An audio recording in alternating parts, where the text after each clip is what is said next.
Welcome to Crosstalk Solutions. My name's Chris, and today we're going to dive in depth into Kari's Law and the Ray Baum Act, two new rules or laws here in the United States surrounding 911 services and how you, as a maintainer of a PBX or a reseller of a PBX, have to comply with these rules. Okay, so new PBX systems have to comply starting this coming Sunday, February 16th. Any existing PBX systems, you are going to have to get compliant with this within the next year. So now's the time, right? Go ahead and start planning for your 911 compliance now. Otherwise, you're going to be, left holding the bag when those rules do take effect in about a year. Okay, so without further ado, I have worked up a little presentation here. I'm going to walk through the rules and everything that you need to know surrounding Kari's Law and the Ray Baum Act. Before we get into that, though, if you guys are looking at some of these Kari's Law rules or the Ray Baum Act and you're like, holy moly, this is too much. I am not interested in learning all of these regulations and rules. I just want someone to implement this for me. Well, that's what you can contact Crosstalk for. So we will go over your individual PBX needs or your 911 needs, and we will make sure that your system is compliant with Kari's Law and the Ray Baum Act. We also can recommend products and services if you are not compliant, and if your existing stuff is not able to be made compliant. For instance, if you've got a bunch of analog POTS lines or something like that, we can help you get to that level of compliance before it's too late. There is much, much more information about Kari's Law and the Ray Baum Act than I am able to cover in this video, okay? I'm gonna go over the top level basics of how you can get compliant, but you really need to know what you're doing, and you need these rules. You need to follow these rules to make sure that your PBX is compliant. If you don't want to bother with any of that, you can contact us at crosstalksolutions.com or simply just email info@crosstalksolutions.com and we will help you out. Okay, so with that being said, what is Kari's Law? Essentially, the history of it is that back in 2013, a woman by the name of Kari Hunt was fatally stabbed by her estranged husband. Now, this is a really sad story. They had gotten into a big fight. The woman had agreed to meet her estranged husband at a hotel room with their 3 children, and they ended up arguing in the bathroom, and Kari Hunt was fatally stabbed. Kari's 9-year-old daughter, while that was going on, had the wherewithal to dial 911, but what she didn't know is that phone in the hotel room required 9 as a prefix. So meaning that she was dialing 911 and the call wasn't going anywhere because in actuality, she had to dial 911 to get an outside line. So the notion is that if the 9-year-old daughter had been able to dial 911 successfully from that hotel room, the paramedics may have been able to get there in time to save Kari Hunt. Unfortunately, they were not, and she passed away. Since that time, Kari's father has been lobbying to have Kari's Law passed, and it was signed into law back in 2018. So Kari's Law introduces new U.S. regulations for emergency dialing. All new PBX installs, they're also called MLTS or multi-line telephone systems, all new PBX installs starting this Sunday, February 16th, 2020, must be compliant with Kari's Law. Existing PBX installs, they've got some time to go before you have to be compliant, but the time actually varies based on the type of phones that you have. So if it's fixed like desk phones or soft phones, mobile devices, etc. So what are the requirements? For Kari's Law, phone systems must be able to direct dial 911 without a prefix. Now, when emergency calls are placed, notifications must be provided to a central monitoring point. And those notifications can be, an email, SMS, text message, or even a call to like a page group that, blasts those extensions. Now, when they're talking about a central monitoring point, that means like the front desk, if it's a hotel, something like that, or just on-site management or some sort of security office, or, perhaps a group of people that gets emailed that should know as soon as someone within the building dials 911. It doesn't have to be a 24/7 staffed location. You just have to be able to send a notification to key personnel when 911 is dialed. In conjunction with Kari's law, there is the Ray Baum Act, which was passed around the same time. And the Ray Baum Act requirements are that PBX systems are required to provide a dispatchable location of the caller who dialed 911. Now, the dispatchable location has to be more accurate than just the physical address of a building. So like if you've got, a 10-story building and someone in that building dials 911, it's not good enough just to give the physical address of the building. You need to now say the physical address of the building, floor 6, office 602. That's where 911 was dialed, right? So it has to be much more specific than current regulations permit. If you have an existing phone system with just regular fixed desk sets, like I have right here, right? You need to be compliant with Kari's law and the Ray Baum Act by February of 2021. So you have 1 year. If you have non-fixed devices on your PBX, such as soft phones, mobile phones, etc., or if you have off-premises phones, such as remote extensions, people working remotely, things like that, you need to be compliant by February 2022. Okay, so you've got 2 years to get those compliant. And really, when it comes to like soft phones, mobile devices, etc., the technology isn't there yet. So it's really difficult to become compliant on those devices today. But we're going to see over the next year, and probably over the next 2 years, we're going to see a lot more technology come out that allows us to get in better compliance with these laws. Okay, so basically, bottom line is focus first on your on-premises fixed phone devices, like your desk phones, right? Those are going to be super easy. Technology will catch up to the off-premise and mobile devices by the time they have to be compliant. Okay, so how to become compliant today. Now, this is going to sound like a commercial for ClearlyIP. Okay, I'm telling you that right up front.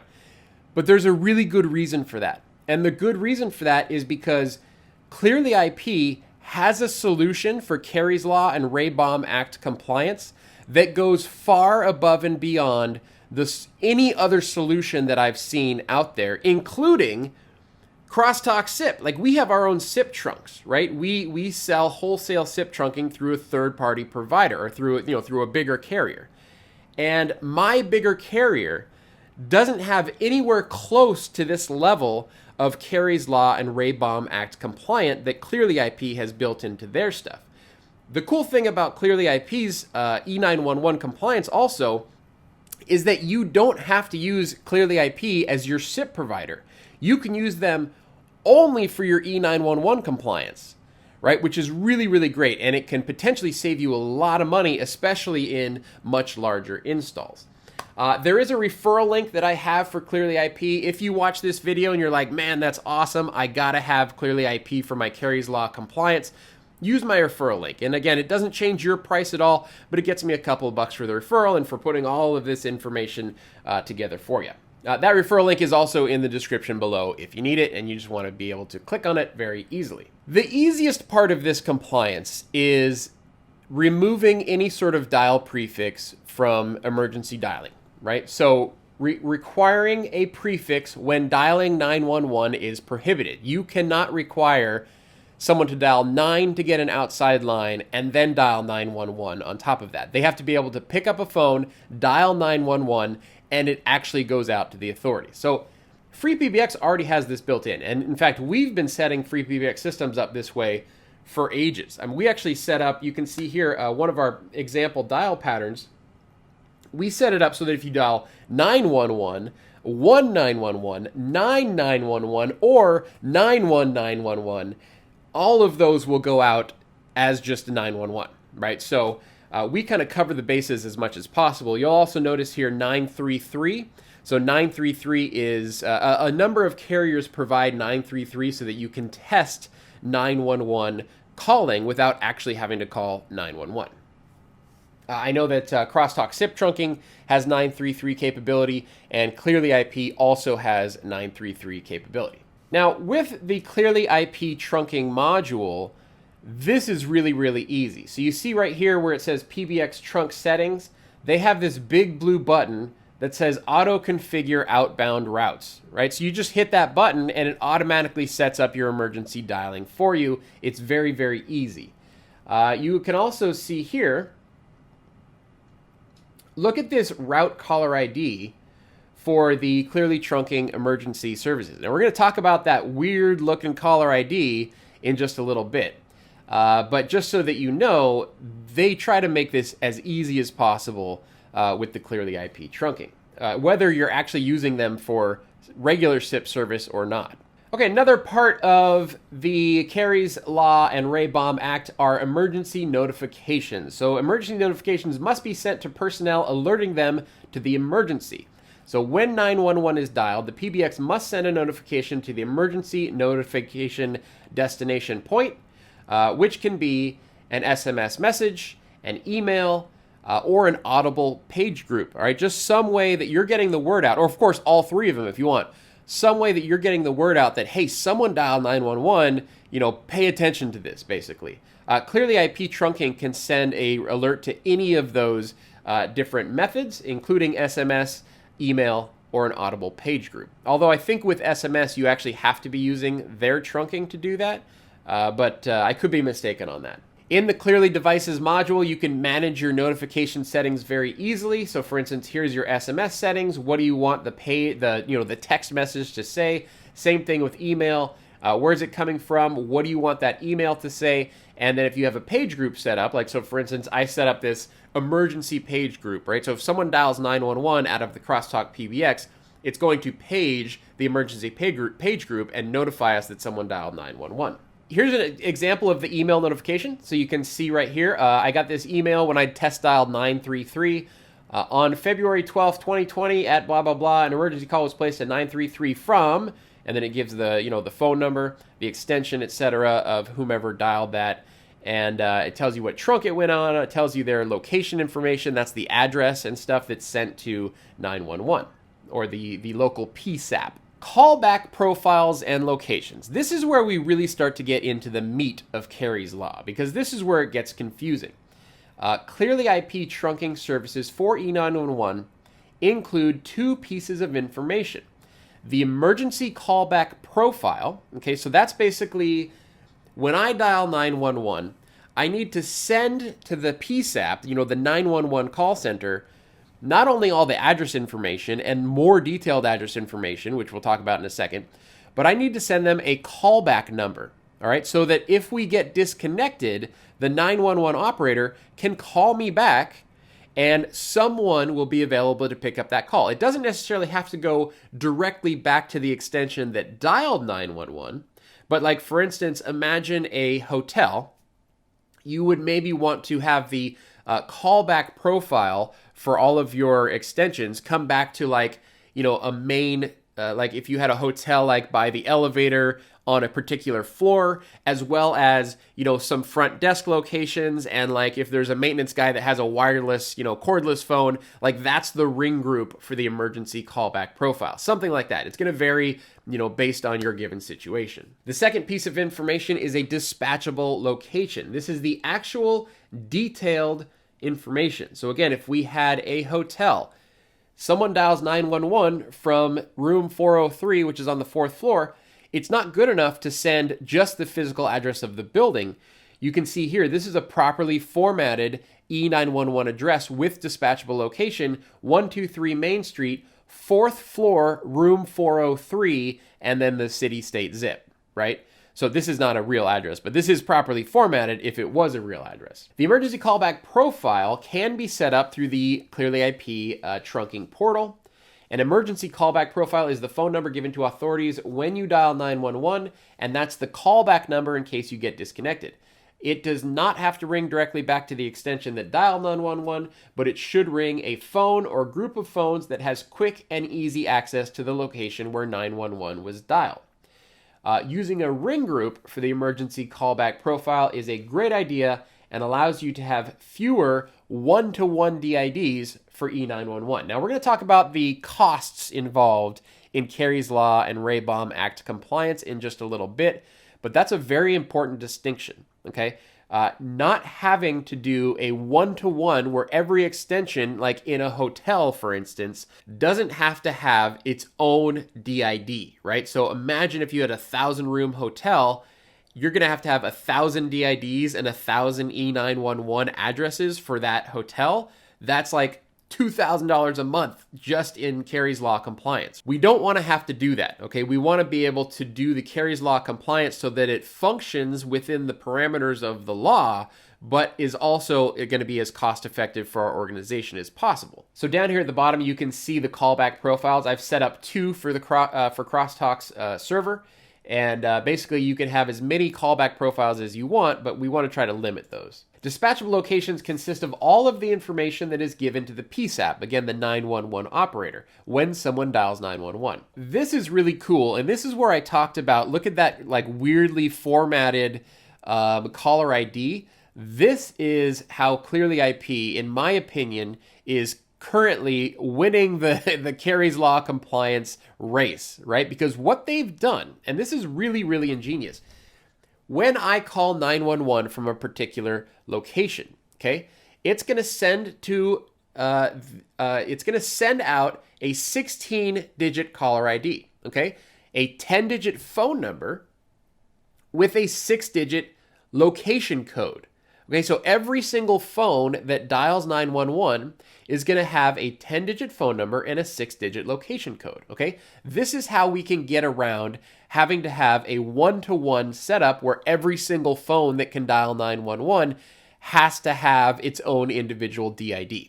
So when I place that call, ClearlyIP is now going to look at the caller ID that I sent them. It's going to parse out the 10-digit caller ID, the 10-digit phone number, and it's going to parse out the 6-digit location code.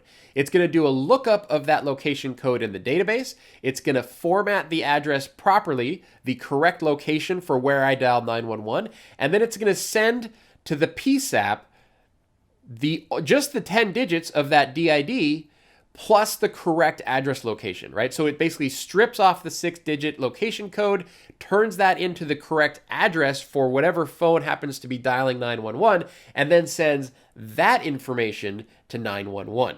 And we'll look at the cost savings that are involved when you do that, as opposed to having every extension have its own individual DID. We're going to check that out in just a minute. Here is how the ClearlyIP Devices module allows you to map callback profiles and dispatchable locations to your extensions. So here I've got a number of extensions. I can select different callback profiles per extension. That's when I call 911 and they need to call me back, which callback profile am I using? And then we have dispatchable locations. When I call 911, which very detailed address am I giving to the authorities? So this is where we map all of our extensions.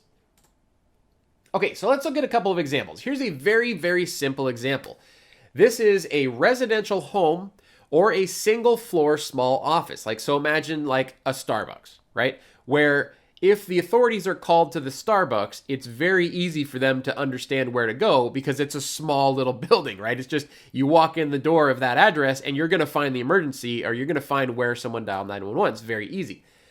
For a normal SIP provider, you'd be looking at a single DID, which is, about $1 a month typically. And then you're going to be looking at an e911 address for that DID, which is typically another $1 a month. Sometimes it's $1.25, $1.50, but it's basically around that rate. So we're just, for ease of simplicity and ease of math, we're going to say $1 for the DID, $1 for e911. That's $2 a month total for e911 capability in your Starbucks. Now, with ClearlyIP Trunking, you need to have one callback location, which is $1, and one dispatch location, which is 50 cents. So $1.50 a month for those two things, you're only saving 50 cents. You're like, well, okay, big deal, who cares?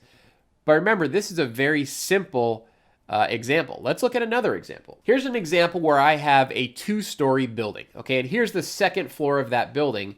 I have 1, 2, 3, 4, 5 offices and a conference room. Each one of those has a phone, and we need to make sure that the dispatchable location for each of those offices and the conference room basically says, this needs to go to whatever the address is, second floor, office 5. office number 5, whatever, right? Whatever you want to say for the dispatchable location, it needs to be detailed though, so that when someone in office number 5 calls 911, the authorities know immediately they've got to go to this physical address, then to the second floor, then to office number 5. However, we have an emergency callback profile that just rings all phones on this floor. So we have a DID that when you call that DID, it just rings all of these phones, and then it also rings the receptionist desk on the first floor. Okay, so imagine we have two identical stories here where there's 6 dispatchable locations per floor, and then we have 2 emergency callback locations, one for the first floor and one for the second floor. With a normal SIP provider, that's going to require 12 DIDs at $12 a month and 12 e911 addresses on top of those DIDs for another $12 a month. So you're looking at $24 a month for this office, this 2-story office, just to become compliant with these new laws. Now, with ClearlyIP, we can break that down. We only have 2 emergency callback profiles, one for the second floor and one for the first floor. When someone calls back those numbers, it rings all of the appropriate phones to make sure that someone's responding to that emergency. Then we have 12 dispatch locations at 50 cents each, one for each of the offices and the conference room times 2 separate floors. So that's $6 a month. Total MRC is $8 a month for e911 compliance. That means it saves $16 a month over traditional SIP services. So that's almost, it's close to $200 a year that you're saving by using ClearlyIP Trunking instead of, a standard SIP provider that's going to require you to have a one-to-one DID for every single extension in your building. Now, extrapolate that out. Let's say you've got a much bigger install where you've got hundreds of extensions, or a campus with multiple buildings, multiple addresses, multiple stories per building. It's going to get out of control with the costs, right? The e911 compliance costs. So using emergency callback profiles with dispatchable locations as a 6-digit code that gets parsed out in a database, and then that code gets sent, the authorities get sent the proper information based on that 6-digit code, is a way more efficient way of doing this than a one-to-one every extension needs a DID. Moving on, let's look at a couple of other things.